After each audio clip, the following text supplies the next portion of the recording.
Boa noite a todos, que a graça e a paz do nosso Senhor Jesus Cristo seja conosco.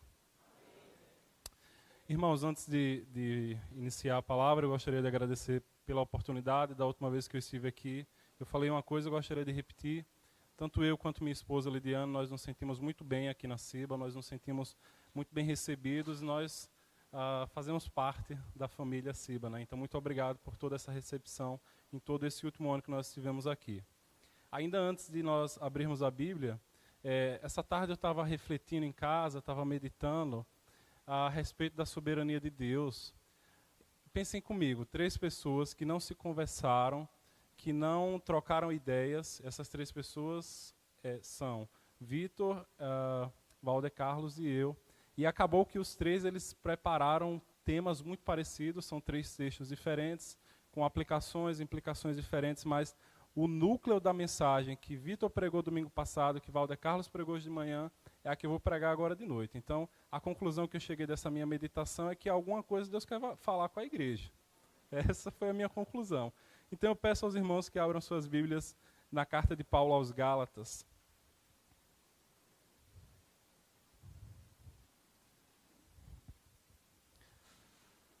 Carta de Paulo aos Gálatas, capítulo 2, versículos...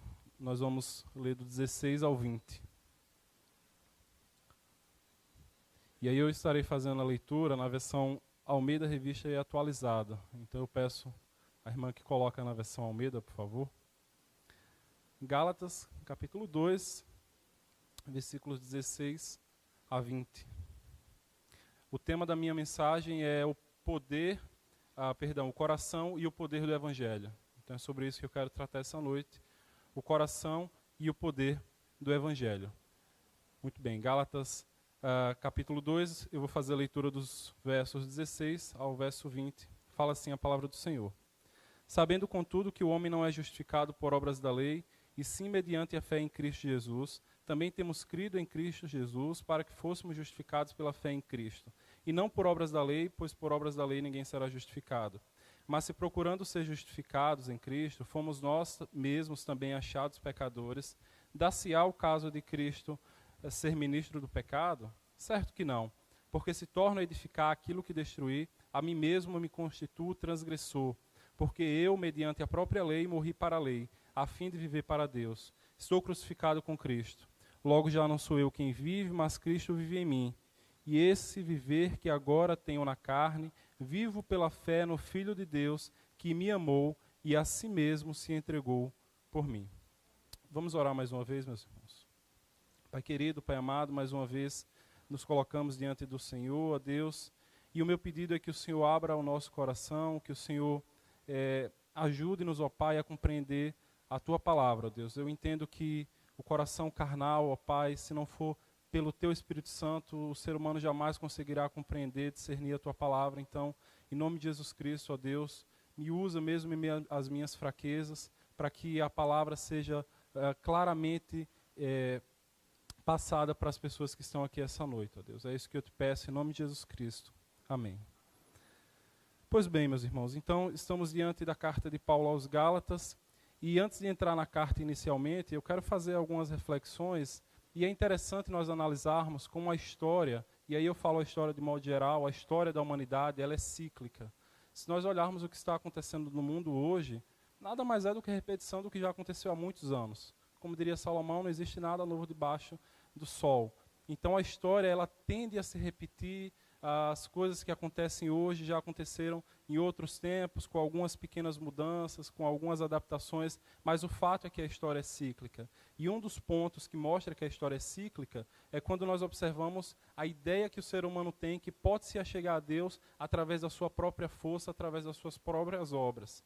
Alguns podem achar que isso é uma coisa nova, alguma coisa de religiões recentes, do século XVIII, XIX, mas o fato é que essa ideia de que o ser humano pode se achegar a Deus através do seu próprio esforço é algo que está presente em toda a história da humanidade. Quando nós olhamos lá no Antigo Testamento, aquelas regiões que ficavam ao redor de Israel, aqueles povos tinham religiões, e essas religiões nada mais eram do que religiões baseadas em obras.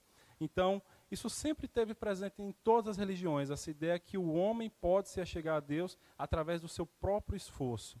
Existe uma exceção entre todas essas religiões. E aí me permitam utilizar o termo religião. Eu sei que tem alguns que não gostam, mas a religião apresentada na Bíblia.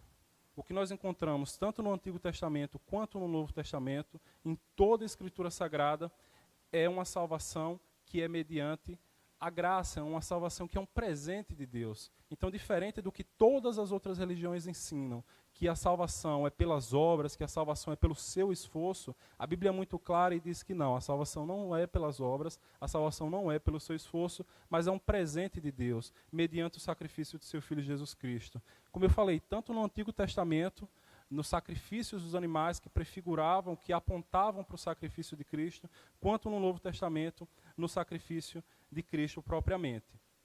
O problema, irmãos, essa verdade parece tão simples, não é? O problema é que o povo, o ser humano, ele sempre se esquece disso. Essa ideia de que a salvação não é pela graça, mesmo para os que já conhecem as Escrituras, às vezes as pessoas esquecem disso.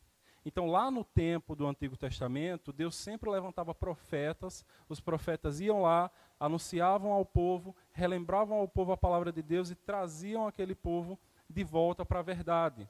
E aí passava um tempo, o povo desviava, Deus levantava outro profeta, trazia de volta, e isso ia se repetindo.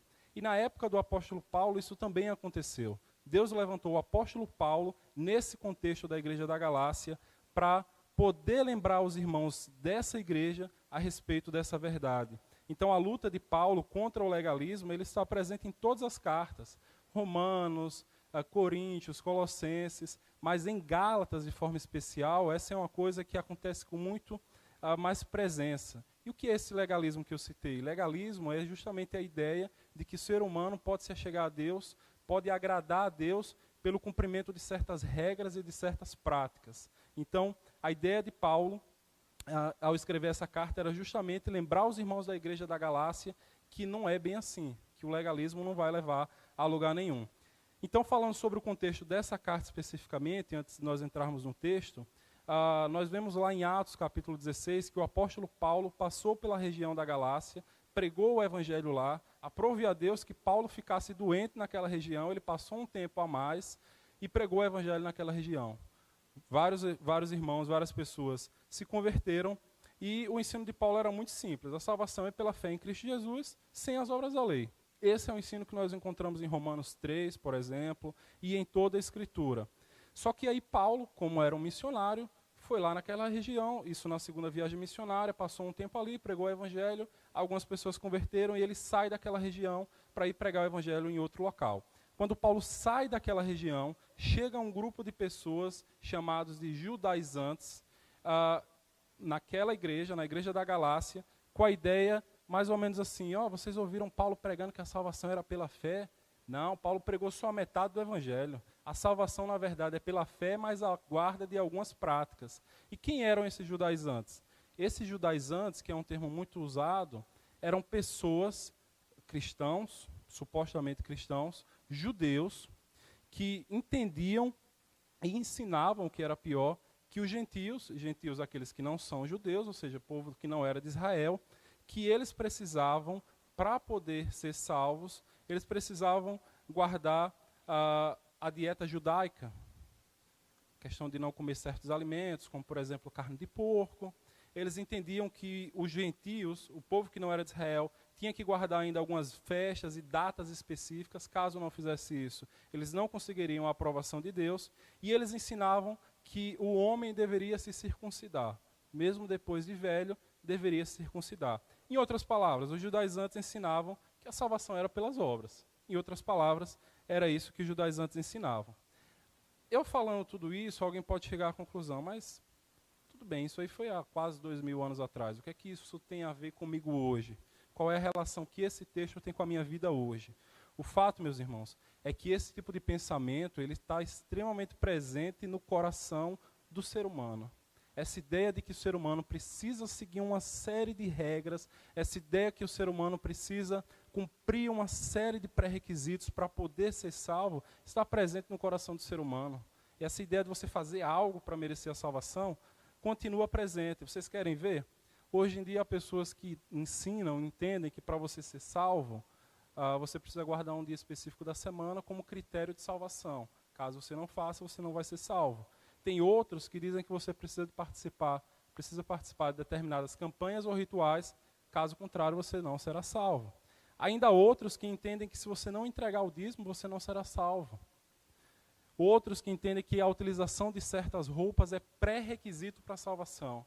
E se eu fosse continuar, eu ia ficar a noite toda aqui falando sobre ideias que vocês encontram nos dias atuais. Então, o ponto é que o ser humano ele sempre quer se justificar diante de Deus. Então, por essa razão, essa carta, que foi escrita há quase 2000 anos, é extremamente relevante para as nossas vidas hoje. Então, diante dessa introdução, eu quero olhar para o texto lido juntamente com os irmãos e entender, primeiramente, qual é o coração do Evangelho, qual era a mensagem, o cerne da mensagem que Paulo pregava, e, posteriormente, eu quero entender como é que essa ideia, esse evangelho se aplica nas nossas vidas e qual é o poder do evangelho de fato na vida do cristão. O que é que o evangelho causa na vida daquele que se achega a Cristo. Então, nesse sentido, eu fiz a divisão da mensagem em duas grandes partes, dos versos 16 a 18, falar sobre o coração do evangelho, e dos versos 19 e 20, falar sobre o poder do evangelho. Então, acompanhe comigo a leitura do texto. O versículo 16 fala assim,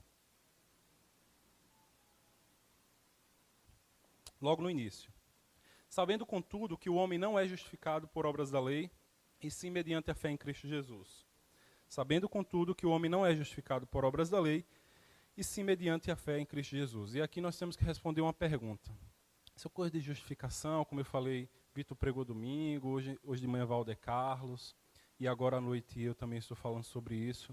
O primeiro ponto que nós temos que entender é por que nós precisamos ser justificados. Por que o texto fala tanto em justificação? Por que a Bíblia fala tanto em justificação? E o ponto, meus irmãos, a Bíblia é muito clara lá no Gênesis, quando mostra que o homem foi criado à semelhança de Deus. Imagem e semelhança de Deus, Deus nos criou os primeiros seres humanos, Adão e Eva. E o ser humano ele foi criado puro, sem pecado. Só que Adão e Eva pecaram, vocês conhecem esse relato, está lá em Gênesis capítulo 3. Quando eles pecam, eles se tornam impuros diante de Deus. Como consequência do pecado original, do pecado de Adão e Eva, toda a raça humana representada em Adão e Eva também caiu. A Bíblia é muito clara, Romanos 3, 23, pois todos pecaram e carecem da glória de Deus. Todos pecaram. Consequentemente, meus queridos, nós seres humanos, nós já nascemos impuros. Hoje em dia existe uma ideia de que o ser humano nasce neutro. Existem algumas religiões que ensinam isso. Outras, inclusive, dizem que o ser humano nasce bom. Há ideologias que dizem que o meio corrompe o ser humano. Mas a Bíblia é muito clara quando diz que o ser humano já nasce em pecado. Você não precisa ensinar uma criança a pecar. E ela vai pecar porque ela é pecadora. Esse é o ponto que nós temos que entender. Não se enganem achando que o ser humano nasce neutro. Pegue uma criança, nunca fale de pecado com ela e veja se ela não vai pecar. Nosso irmão Vitor, semana passada, falou muito claramente a respeito disso. Então, o ser humano ele já nasce em pecado. E aí nós temos um problema. Qual é o problema? E aí, fazer um exercício de lógica. Não uma lógica complicada, mas pensem comigo, o ser humano é pecador. E quanto a Deus? Nós cremos num Deus que é santo, santo, santo. Nós cremos num Deus que é justo. Nós cremos num Deus que é justo. E o que é ser justo? Ser justo, segundo a nossa ótica, é tratar as pessoas da forma que elas merecem. Isso é justiça. Justiça não é um juiz deixar um criminoso ser solto. Caso ele mereça ser solto, ele deve ser solto. Caso ele mereça ser condenado, ele deve ser condenado. Isso é justiça. Tratar as pessoas como elas merecem. Esse é o nosso padrão de justiça. Imagina o padrão de justiça de Deus, que é perfeitamente justo. Nós que somos miseráveis pecadores, temos um certo padrão de justiça. E aí qual é a lógica? Nós somos pecadores. E eu li para vocês que todos pecaram. E Deus? Deus é santo e justo. Então qual é a consequência? O que é que nós merecemos? O que é que o ser humano merece diante de um Deus santo, santo, santo, e de um Deus que é eternamente e perfeitamente justo? O ser humano merece a condenação eterna, meus queridos. O ser humano, e aí eu estou falando de todos os seres humanos da face da terra, o ser humano merece a condenação eterna por causa do pecado. E o ponto é que o ser humano peca de todas as formas. Nós pecamos de todas as formas. Ação, pensamento, atitude, omissão. Alguém pode argumentar. Não, filho, você está falando de você. Eu não. Eu nunca matei, nunca roubei, nunca menti. Eu já conheci uma pessoa que disse que nunca mentiu. Aí eu disse a ela, você mentiu agora, porque você disse que nunca mentiu. Mas o ponto é que Tiago, capítulo 2, versículo 10, é muito claro quando diz que quando nós quebramos um ponto da lei, nós quebramos todo. O texto fala, pois qualquer que guarda toda a lei, mas tropeça em um só ponto, se torna culpado de todos. E há um ponto da lei que diz que nós devemos amar a Deus de todo o nosso coração. Aqui nesse templo, de todas as pessoas que estão aqui essa noite, eu posso afirmar categoricamente que ninguém aqui no dia de hoje conseguiu amar a Deus de todo o coração, com todo o entendimento. Ou seja, todos aqui pecaram só nesse ponto. Se eu for pegar o resto, mas deixa o resto para lá. Então, só nesse ponto, nós chegamos à conclusão que todos pecaram aqui essa noite. E várias vezes, inclusive, várias vezes. Ou seja, você quebrou um ponto da lei, quebrou todo. Todos nós somos pecadores e quebramos todos os pontos da lei. Por essa razão, nós precisamos ser justificados. Essa é a explicação do porquê nós precisamos ser justificados. Mas o que é ser justificado? Ser justificado é ser considerado justo diante de Deus. Jó capítulo 9, versículo 2, lá na versão Almeida corrigida, a parte B do versículo fala: como se justificaria o homem para com Deus? Como se justificaria o homem para com Deus? E aí é isso que nós temos que entender também, né? Como é que nós podemos ser justificados? Versículo 16 ainda, nós aprendemos o seguinte, observem comigo: sabendo contudo que o homem não é justificado por obras da lei, e sim mediante a fé em Cristo Jesus. Então, o texto é muito claro em nos mostrar que a única forma de sermos justificados é crendo em Cristo Jesus. Sabendo, contudo, que o homem não é justificado por obras da lei, e sim mediante a fé em Cristo Jesus. Jesus Cristo foi e ainda é totalmente justo. Jesus Cristo, Deus encarnado, desceu dos céus, veio à terra, viveu uma vida perfeitamente justa. Sabe essa lei que eu acabei de falar que todos nós quebramos? Jesus não quebrou nenhum ponto. Nem esse ponto, que é extremamente difícil, amar a Deus de todo o coração, nem esse Jesus quebrou. A Bíblia é muito clara ao nos falar lá em Hebreus capítulo 4, versículo 15, que Jesus ele foi tentado em todas as coisas, à nossa semelhança, mas sem pecado. Jesus Cristo foi tentado, meus irmãos. Alguém pode dizer, não, porque Jesus não foi tentado, então é muito fácil não pecar. Jesus foi tentado em todas as coisas, porém, sem pecado, como nos fala as Sagradas Escrituras. Então, Jesus ele viveu uma vida perfeitamente justa. Ele guardou completamente a lei de Deus.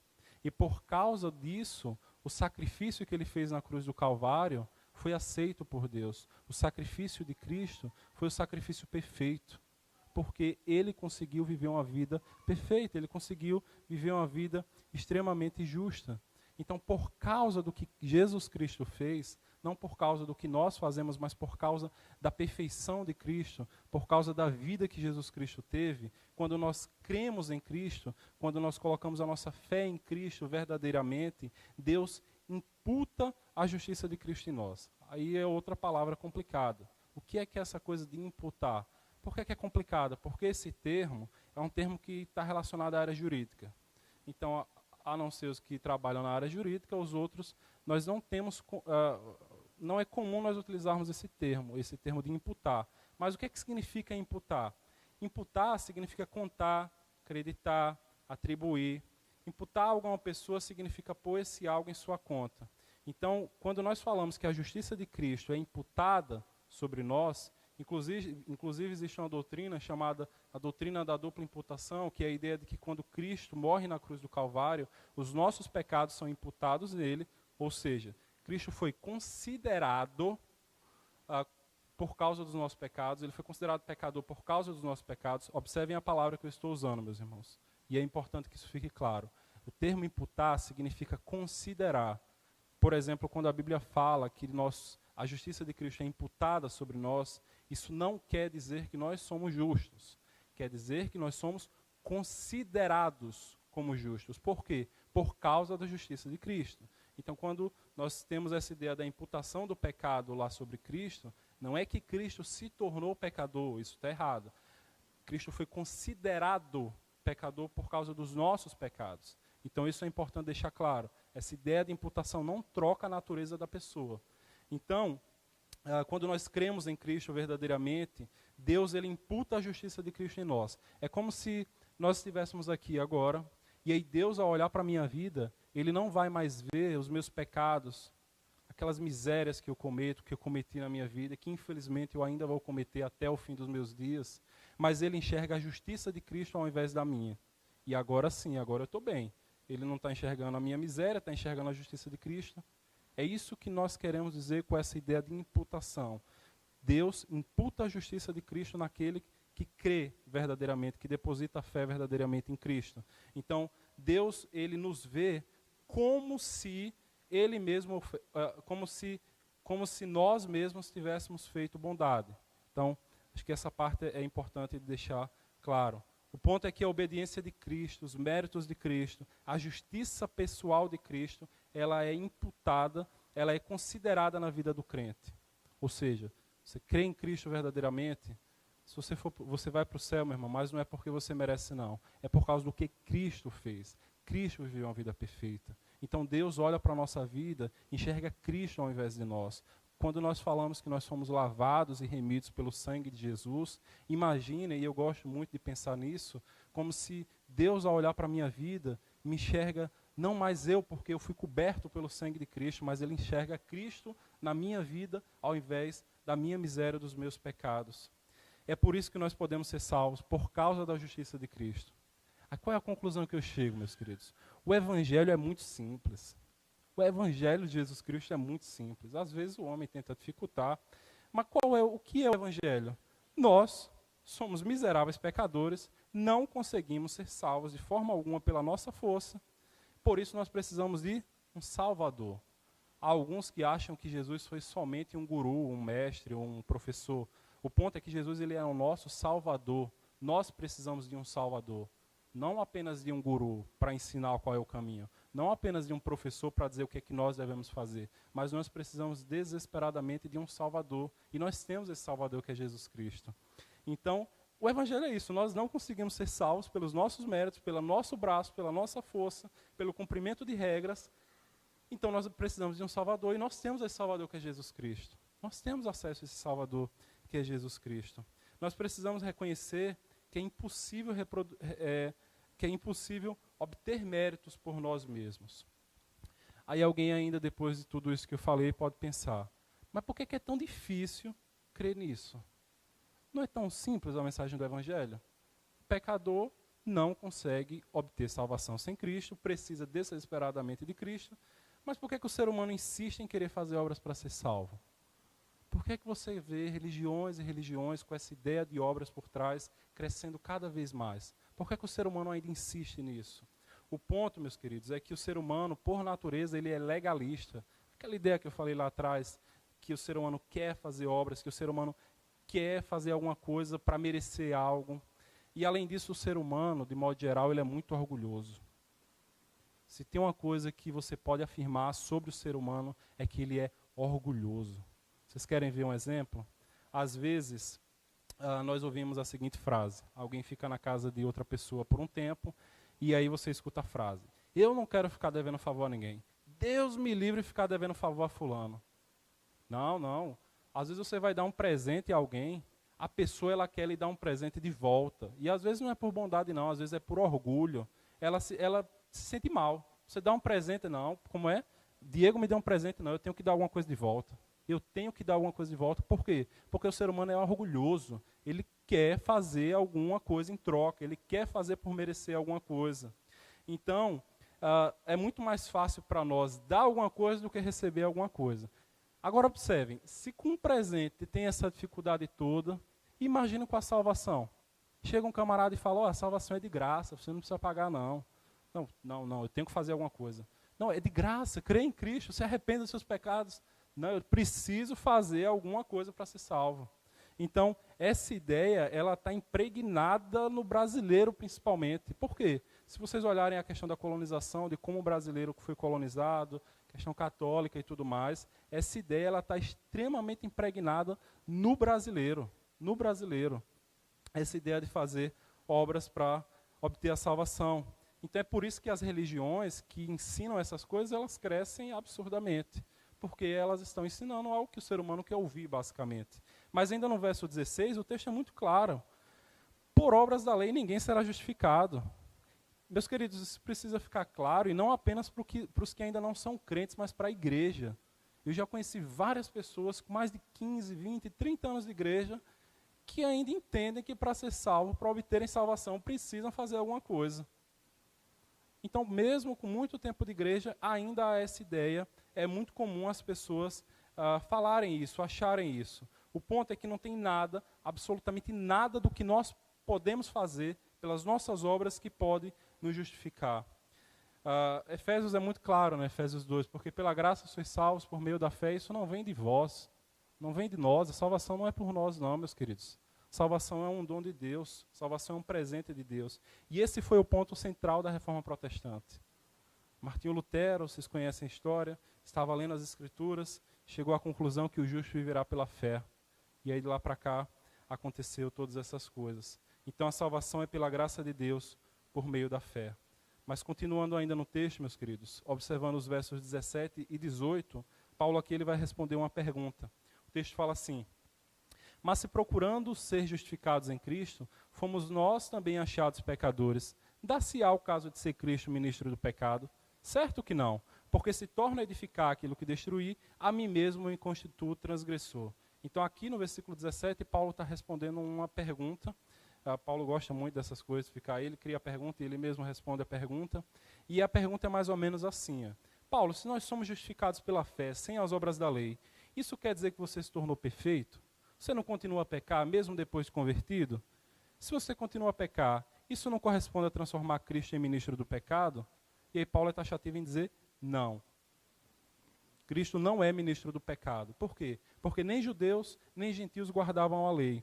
Ou seja, qual é o ponto aqui desses dois versículos? O ser humano ele sempre vai pecar diante de Deus, mesmo depois que você é justificado por Deus, mesmo depois que você crê em Cristo, o ser humano ele sempre vai pecar diante de Deus. Consequentemente, os nossos pecados não vão transformar Cristo em ministro do pecado. Aqui é importante deixar claro uma ideia, e que às vezes as pessoas têm um falso entendimento, e o ponto é que a justificação pela fé não é uma desculpa para o crente viver em pecado. Porque se alguém diz, é só ter fé em Cristo, então eu vou ter fé e vou viver uma vida como eu quiser de pecado. Se alguém pensa assim, na realidade nunca conheceu a Cristo. Nunca conheceu a Cristo. E nós vamos entender isso claramente nos dois últimos versículos da leitura. O pecado na vida de um crente deve ser uma exceção e não um estilo de vida. O próprio apóstolo João é muito claro quando fala que aquele que vive pecando não é salvo. Não tem a semente de Deus. Então, continuando a leitura, os versos 19 e 20, Paulo vai deixar muito claro isso. E aí aqui é o que eu quero entrar nesse segundo ponto, que é o que eu chamo de o poder do Evangelho. Versos 19 e 20, o poder do Evangelho. Fala assim: porque eu, mediante a própria lei, morri para a lei, a fim de viver para Deus. Estou crucificado com Cristo, logo já não sou eu quem vive, mas Cristo vive em mim. E esse viver que agora tenho na carne, vivo pela fé no Filho de Deus que me amou e a si mesmo se entregou por mim. Então pensem comigo, se o crente não vive mais e é Cristo que vive nele, então ele não pode viver uma vida de pecado.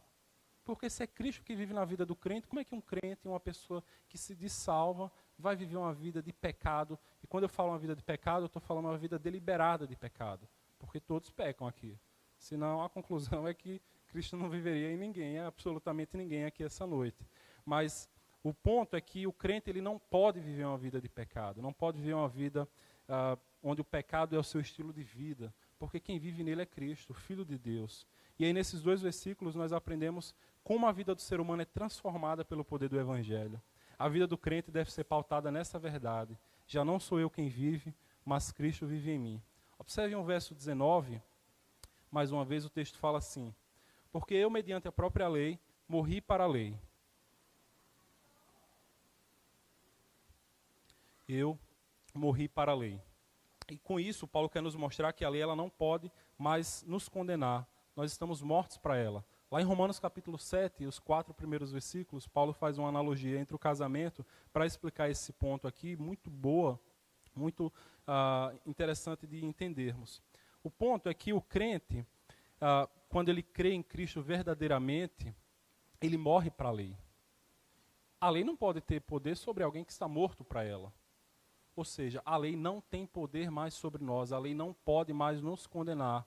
Por quê? Porque nós estamos mortos para a lei. É como se quando nós crescemos em Cristo, nós estivéssemos na cruz do Calvário, e quando Cristo foi morto na cruz, nós morremos com Ele, nós fomos mortos na morte de Cristo. Em que sentido? No sentido de que a lei morreu para nós.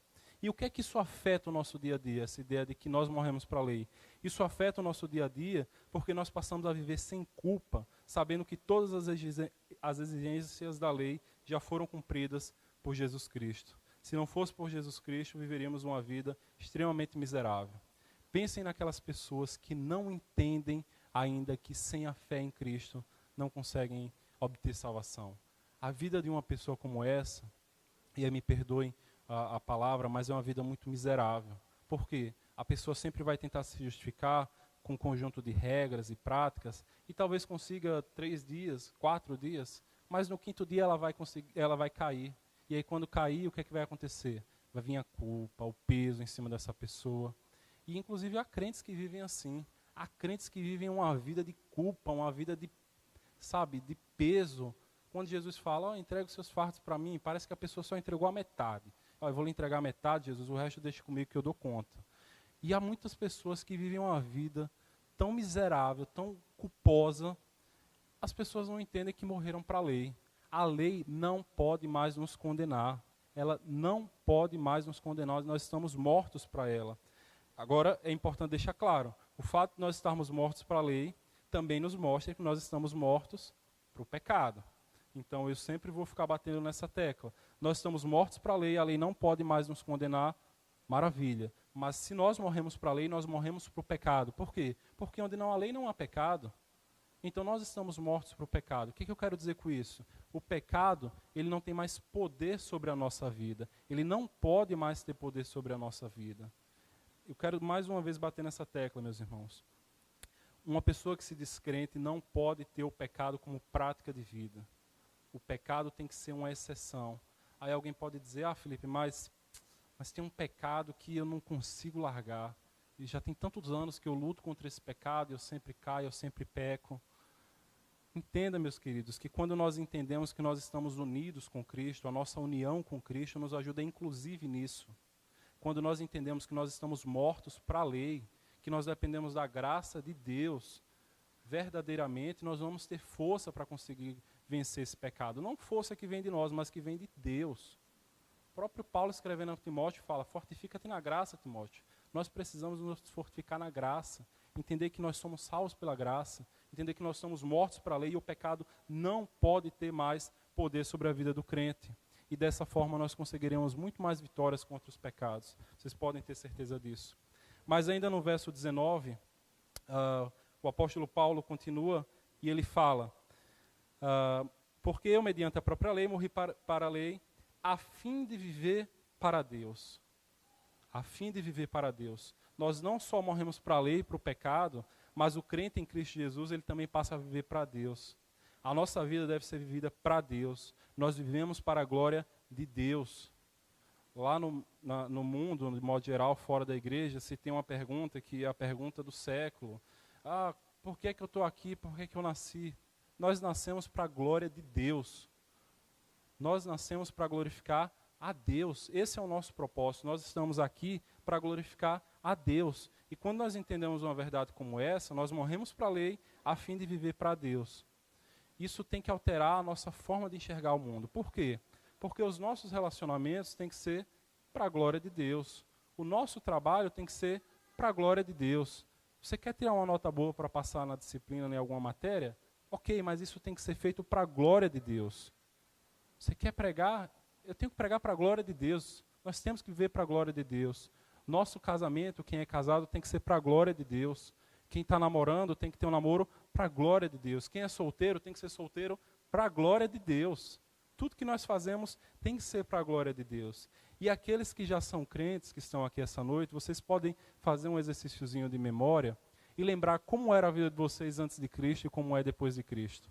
É incrível, meus queridos. E os que nos visitam, que ainda não são crentes, isso que eu vou falar às vezes parece demagogia, parece mentira, mas é incrível, meus queridos, que quando nós nós entregamos nossa vida verdadeiramente a Jesus Cristo, a nossa percepção de mundo muda. Como eu falei, não é que nós deixamos de pecar, nós continuamos a pecar. Só que o nosso deleite, o nosso prazer passa a ser Deus. As coisas que antes nós odiávamos, agora nós passamos a amar. Quem aqui lembra de como era a sua vida antes de Cristo? Provavelmente você vai concordar comigo que estar numa igreja num domingo à noite, provavelmente não era algo que passava pela sua cabeça. E nós estamos aqui por quê? Para a glória de Deus. Então, a visão daquela pessoa, a perspectiva de vida muda, os nossos corações mudam. Deus é nosso deleite, nós passamos a amar as coisas de Deus. Parafraseando o Salmo 84, eu poderia dizer que é muito melhor estar um dia na presença de Deus do que 1000 anos com várias riquezas, mas longe da presença de Deus. Eu posso afirmar categoricamente isso. E todos aqueles que de fato já tiveram encontro com Cristo podem concordar comigo. É muito melhor você, talvez não ter uma condição financeira tão boa, como muitos gostariam de ter, mas estar na presença de Deus, do que você passar a sua vida toda cheio de dinheiro, cheio de riquezas, fazendo viagens, mas estar longe da presença de Deus. Como diz lá nos evangelhos, louco, essa noite pedirão a tua alma. Não adianta você viver uma vida longe da presença de Deus. Então, a nossa vida tem que ser para Deus. Não é isso que diz um dos pontos da reforma? Somente a glória de Deus, somente para a glória de Deus. Nossa vida tem que ser vivida nessa perspectiva. Então o texto não diz que nos tornamos perfeitos, muito pelo contrário. Mas as nossas paixões, o nosso desejo é mudado. Se você se diz salvo, se diz convertido, mas a sua perspectiva de vida, os seus desejos, o seu coração, nada mudou, reveja, ore, converse com Deus, para analisar essa salvação. Romanos 12:2 vai falar sobre a mudança de mente, a ideia lá da metanoia, e de fato é isso que acontece. Quando você se converte a Cristo, a sua perspectiva de vida muda. Você começa a enxergar as coisas de outra forma. Mas ainda no texto, irmãos, e aí eu já estou quase terminando, no versículo 20, o texto fala, continuando, estou crucificado com Cristo, logo já não sou eu quem vive, mas Cristo vive em mim. Cristo vive em cada crente. Mas como é que isso é revelado em nosso dia a dia? É muito fácil falar que Cristo vive em mim. O fato é que quando nós afirmamos que Cristo vive em nós, vocês têm que entender o tamanho do peso que é isso. Se eu falo que Cristo vive em mim, não sou mais eu que vivo, mas Cristo vive em mim. Consequentemente, eu tenho que andar como Cristo andou, viver como Cristo viveu. Então, a minha vida tem que refletir essa coisa que eu falo que Cristo vive em mim. Se de fato Cristo vive em nós, isso tem que ser revelado na nossa vida. E aí, trazendo mais uma vez aquele ponto das pessoas que têm algumas lutas, e cada um tem sua luta contra algum pecado específico, talvez contra mais de um. A nossa união com Cristo, ela nos ajuda na luta contra o pecado. Você quer vencer um pecado que você não está conseguindo? Meu irmão, entenda que você é totalmente dependente de Cristo. Totalmente dependente de Cristo. Entenda que não é mais você que vive, mas é Cristo que vive em você. Então, essa união que o crente tem com Cristo, ela precisa e ela pode ajudar o crente no processo de santificação. Por quê? Porque você chega à conclusão, rapaz, Cristo vive em mim. Você começa a pensar 2 vezes com relação ao pecado. Rapaz, eu preciso renunciar a alguns prazeres da carne porque Cristo vive em mim. Cristo, Filho de Deus, o próprio Deus encarnado vive em mim. Então isso tem que mudar a nossa vida e com certeza isso pode mudar a nossa vida.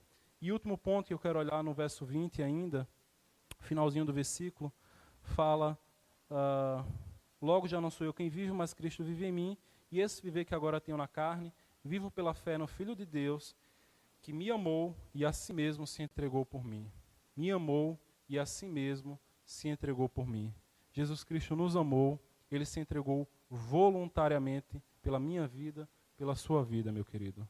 E aí agora eu queria falar 2 pontos. Primeiro, para os que já são crentes em Cristo Jesus, nós que já somos crentes em Cristo Jesus, nós precisamos lembrar dessa frase. Jesus nos amou e se entregou por nós. A nossa vida deve ser vivida totalmente para a glória de Deus, porque Jesus me amou e se entregou por mim. Ele não precisava se entregar, não. Ele não precisava se entregar pela minha vida nem pela sua vida. Mas Ele fez isso voluntariamente. Então, nós temos que entender uma frase, acho que o pastor Silvio sempre falava isso antes de pregar, não eu, mas Cristo. Isso que nós temos que ter na nossa vida, não eu, mas Cristo. Cristo morreu em meu lugar.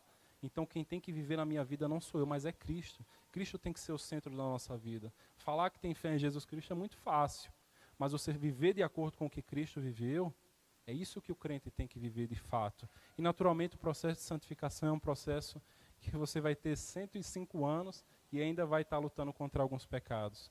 Mas para aqueles que ainda não são crentes, que estão nos visitando essa noite, vocês precisam entender que o amor que Cristo tem é real. Isso aqui que está escrito nas Sagradas Escrituras, isso aqui que nós confessamos, que eu estou falando essa noite, não é uma fábula, não. Não é um conto de fadas. Isso aqui que eu estou falando é a mais pura verdade. Isso aqui é a mais pura verdade. Você não acredita no que eu estou falando? Crê em Cristo, meu irmão. Crê em Cristo. Entenda que a Bíblia é a verdade de Deus. Nós cremos nisso. Como é que você sabe? Observe o testemunho de quantas vidas foram transformadas pelo poder do Evangelho. Vocês acham que isso seria uma mentira? Observem, se for entrar na questão histórica, tem muitas formas de provar, vários estudos arqueológicos, muitos gostam de crer em filósofos. Às vezes vocês encontram 1, 2, 3 papiros de textos de filósofos. A Bíblia tem vários e vários, milhares de documentos antigos que comprovam que a Bíblia foi escrita naquela época e que a Bíblia é a palavra de Deus. A Bíblia é a palavra de Deus, ela se cumpre cabalmente todos os dias. Então, quando eu falo que a Bíblia é a palavra de Deus, eu estou querendo dizer que o que Cristo fez não é brincadeira não, meus queridos. Cristo morreu para salvar pecadores. Cristo morreu para salvar pecadores. Por fim, eu gostaria de fazer 4 aplicações. A primeira aplicação diz o seguinte: a doutrina da justificação pela fé, e aí, mais uma vez trazendo, nós aprendemos semana passada, hoje de manhã, hoje de noite, ela nos ajudará na hora que nós pecarmos. A doutrina da justificação pela fé nos ajudará na hora que pecarmos. Quando um crente cai em pecado, o que é que o conforta? O que é que está esperança para o crente continuar? Não sei se alguém aqui já passou por isso, eu já, muita gente já, vontade de desistir na caminhada. Talvez algum pecado que você quer vencer e não consegue, aí você diz, isso não é para mim não. Isso aí não é para mim não. De fato, cumprir a lei perfeitamente não é para você, foi para Cristo. Por isso que nós cremos em Cristo. Então, nesse sentido, quando um crente cai em pecado, o que o conforta, o que lhe traz esperança, é saber que você é salvo não pelo cumprimento da lei. Porque se fosse, seríamos miseráveis pecadores. E seríamos miseráveis na nossa vida, sabe? Seria uma vida tão miserável, você não ia conseguir cumprir nunca. Quando achasse que estava cumprindo, pronto, pecou de novo, porque você não ia estar cumprindo, ia estar se enganando. Você ia estar com alguma idolatria. Então, a lembrança de que nós já fomos justificados, a lembrança que os nossos pecados já foram cravados na cruz, que Cristo morreu pelos nossos pecados passados, presentes e futuros, é isso que tem que confortar o crente. É isso que tem que... Rapaz, eu pequei, mas eu não vou desistir não. Porque Cristo pagou o preço pelo meu pecado. Então, por mais que eu tenha pecado hoje, você vai lá, se arrepende, às vezes chora pelo seu pecado, mas vai continuar. Por quê? Porque você não é salvo pela força do seu braço, mas por causa do que Cristo fez. Então, e aí mais uma vez eu quero deixar isso bem claro, isso não é um incentivo para pecar, pelo contrário. Quando nós pecamos, nós ficamos com vergonha por saber que nosso Salvador morreu na cruz e nós ainda pecamos. Quantas vezes, e aí eu tenho certeza que esse é o testemunho de várias pessoas, você peca, e aí pede perdão a Deus, e aí chega outro dia, tu faz a mesma coisa. Aí você fica com a vergonha, rapaz, como é que eu vou pedir perdão a Deus? Pequei de novo na mesma coisa. Que hipócrita que eu sou, como é que eu estou na igreja, eu sou hipócrita. Aí começa com essas ideias. Meus queridos, entendam que o nosso pecado, ele tem que nos aproximar de Deus. O que eu quero dizer com isso? Quando nós pecamos, nós temos que correr desesperadamente para Deus, para Cristo, para os pés da cruz. Ah, mas eu pequei ontem. Vá lá, meu irmão, peça a ajuda de Deus, peça a ajuda de Cristo. Você não já caminhou 5 milhas, caminhe mais uma. Caminhe um pouco mais, não desista não. Continue. Não desistam, meus queridos. Não desistam.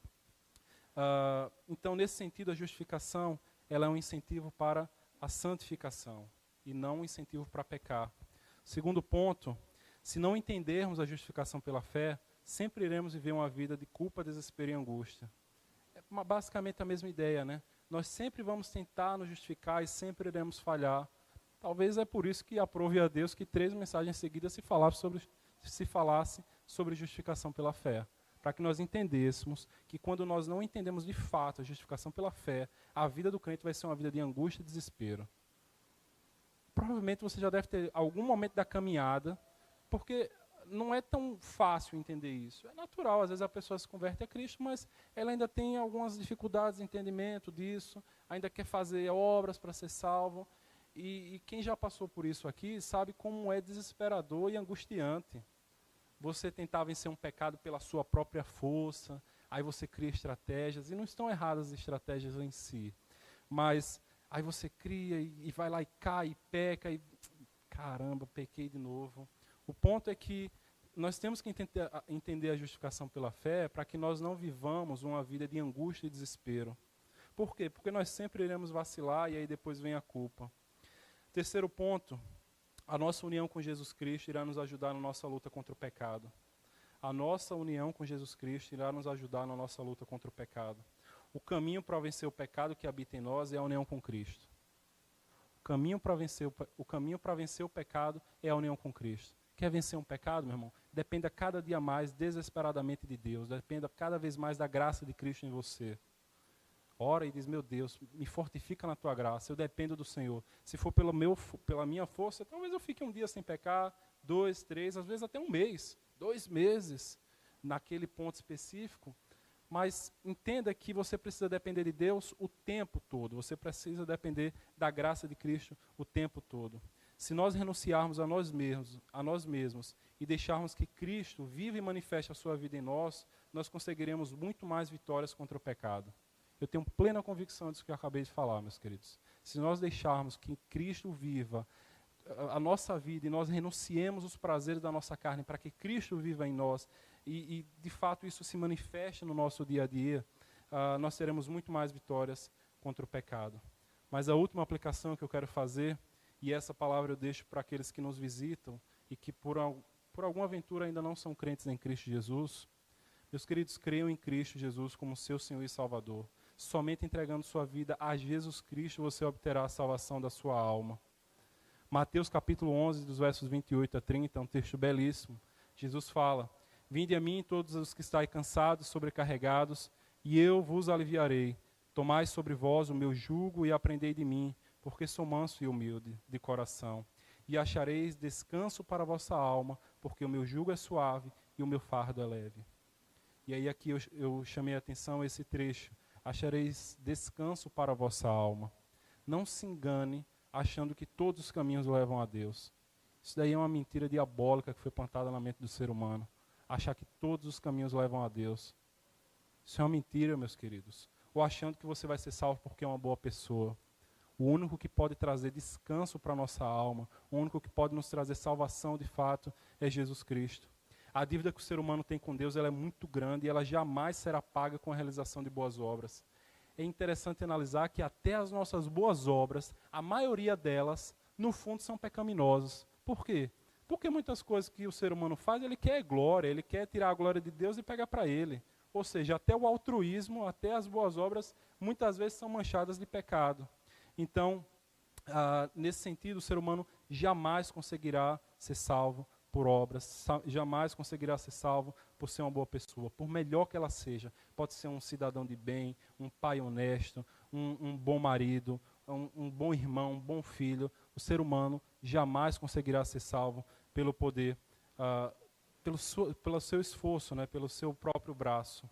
Então a única forma do ser humano ser salvo é crendo em Jesus Cristo. Sem Cristo estaremos todos perdidos. E aqui é importante deixar claro, meus queridos, vocês que nos visitam, nós que já somos crentes em Cristo Jesus, eu não estou dizendo que nós somos melhores do que vocês, não. Os crentes não são melhores do que ninguém, não. Quem confessa Jesus Cristo como Senhor e Salvador não é melhor do que quem não confessa. O ponto é que nós entendemos que nós precisamos desesperadamente de Jesus Cristo. E que sem Jesus Cristo, a nossa vida é uma condenação. Nós iremos para o inferno se nós não estivermos em Cristo. É só isso que nos diferencia. Nós entendemos que precisamos desesperadamente de Cristo. E aí, naturalmente, isso vai afetar o rumo da nossa vida. Como eu falei, a nossa vida, a nossa perspectiva de vida vai ser mudada. Mas nós não somos melhores do que aqueles que não creem em Cristo Jesus. Então, por isso, Arrependa-se dos seus pecados, volte-se para Cristo, você encontrará o perdão dos seus pecados, por pior que eles tenham sido. E aí é uma ideia que também está no popular das pessoas, mas é uma ideia errada. A ideia de que, eu não vou para Cristo hoje porque eu vou depois. Para que hoje? A minha vida está muito ruim agora, deixa eu me ajeitar um pouco mais para ir para Cristo. Não, meu querido, você tem que ir da forma que você está e crer em Cristo e as coisas vão acontecer. O poder do Evangelho ele é tão maravilhoso que ele transforma a vida das pessoas. Jesus Cristo transforma as pessoas. Nós temos até uma camisa, não tem ninguém aqui usando, mas que diz Jesus transforma. Você já deve ter ouvido relatos de pessoas que eram ex-traficantes, ex-prostitutas, um monte de coisa, que se convertem a Cristo e têm a vida mudada. E aí tem gente que diz, isso aí é mentira, isso aí é para ganhar dinheiro, isso aí é... Não, meus queridos, o Evangelho de Jesus Cristo, ele transforma. E ele não transforma, não é só esses casos extremos, não. Ele transforma um mentiroso numa pessoa que fala a verdade. Ele transforma uma pessoa extremamente orgulhosa numa pessoa humilde. Ele transforma uma pessoa extremamente egoísta numa pessoa que gosta de compartilhar. Nós sempre pensamos nesses pecados extremos e esquecemos os pecados que todos nós cometemos muitas vezes. Então o Evangelho de Jesus Cristo tem poder para transformar. Jesus Cristo tem poder para transformar. Então nesse sentido, não existe essa ideia de que, porque eu tenho que melhorar um pouco para ir para Cristo. Melhorar até quando? Você nunca vai conseguir melhorar suficientemente. Então não existe essa ideia. E outra ideia que também está no comum das pessoas, e eu já pensei isso. Eu me converti aos 19 anos da minha vida, e antes eu, sei lá por que eu pensava isso. Eu vou viver minha vida, aí quando eu estiver lá com 60, 70 anos, eu vou para a igreja e eu procuro saber essas coisas de Deus. Há várias coisas erradas nessa frase. Uma delas, quem disse que as coisas que o mundo oferece são coisas boas? Coisa boa é estar na presença de Deus, meus queridos. Se não fosse bom, não tinha um monte de gente aqui, vindo domingo após domingo, querendo conhecer a presença de Deus, ouvindo a mesma palavra todo dia, às vezes até de manhã e de noite, porque nós queremos estar na presença de Deus. Então, não existe esse negócio de esperar pelo amanhã. Mas eu quero viver minha vida. E quem sabe até quando nós viveremos? Dos dias que nós estamos vivendo. Meu pai morreu, ele tinha 39 anos. Extremamente novo. Extremamente novo. Não estou jogando nenhuma praga, né? Mas nós não sabemos do dia de amanhã, meus queridos. Essa ideia, se alguém um dia colocou essa ideia na sua cabeça, ela está errada. Vou viver minha vida e quando eu estiver velho eu volto para os caminhos de Deus. O meu arrependimento é não ter ido para os caminhos de Deus antes. Se eu pudesse, eu tinha ido, era quando eu tivesse na idade da razão, eu ia. 3 anos, 2 anos e meio. Então, nesse sentido, meus queridos, voltem-se para Cristo hoje. Eu entendo claramente, e muitos irmãos compartilham essa mesma ideia comigo, que Deus ele não faz nada, absolutamente nada, de forma sem querer, digamos assim. Tudo tem um porquê. Por exemplo, o porquê de cada um estar aqui essa noite, Deus sabe exatamente. Aproveitem as oportunidades que vocês têm, se arrependam dos seus pecados, entreguem sua vida a Cristo. Entreguem sua vida a Cristo. E o resto Cristo vai fazer. O que você precisa fazer, por obras da lei ninguém será justificado, mas pela fé em Cristo Jesus. Creia em Cristo como seu Salvador. Creia que Cristo viveu uma vida perfeita, é o Deus encarnado, viveu uma vida perfeita, morreu na cruz do Calvário, ao terceiro dia ressuscitou, hoje está à direita de Deus Pai. Creia nisso, meu querido. Essa é a mensagem do Evangelho.